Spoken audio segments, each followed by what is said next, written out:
everyone. So today I'd like to talk about reasons why I'm a fail.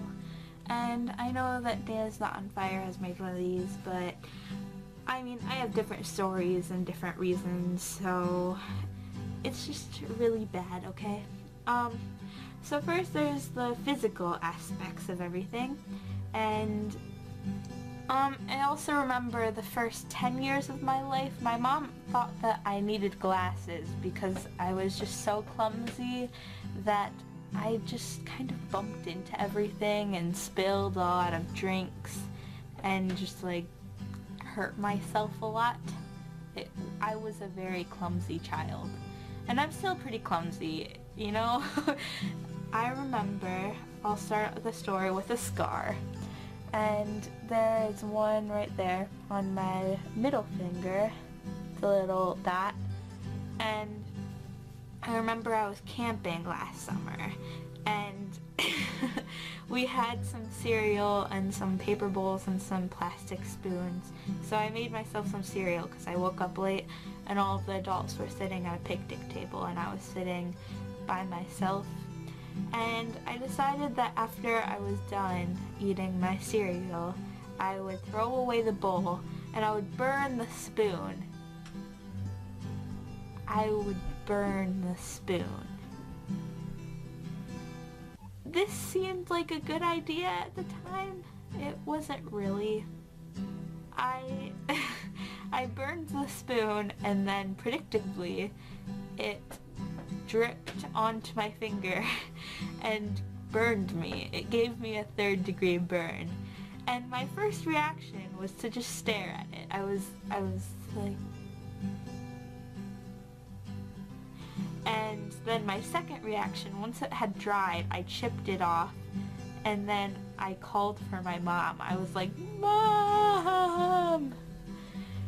Which, it just wasn't a good situation, and that injury just came out from stupidity, which is how most of my injuries go.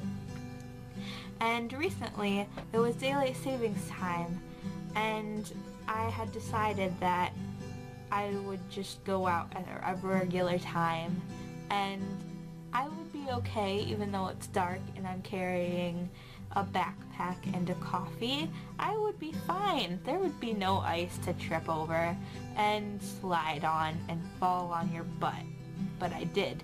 I fell on my butt and then I bruised my tailbone. Like, a normal person would think, well, it's gonna be darker this morning, so I should probably either be more careful or go out at a later time.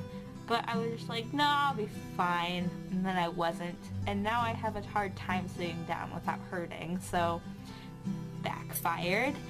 For mental things, I don't really have a filter in between my mouth and my head.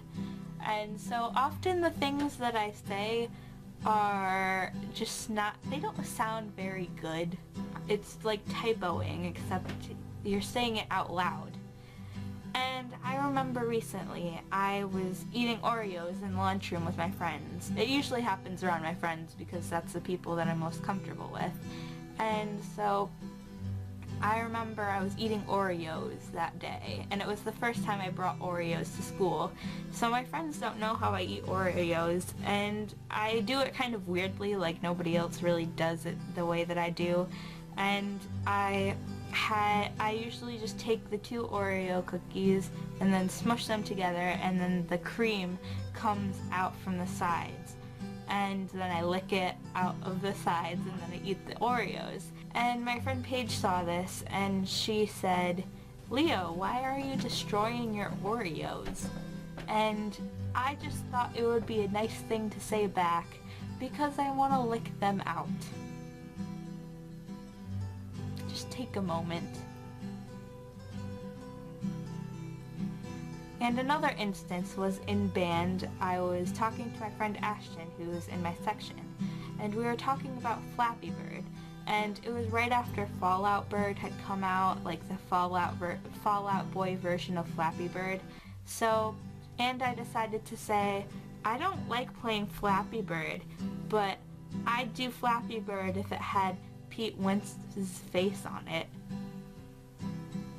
I said that. I don't have a filter in between my head and my mouth. It just comes out. So if you relate to this in any way, or if you have any stories about how you're a fail and you mess up physically, or you just said something stupid, then I'd really like to hear it. So feel free to leave some stories in the comments section and I'll definitely reply. Or you could message me on Tumblr and I definitely reply too. So that's it for today. I'll see you next time. I hope you enjoyed it. Goodbye!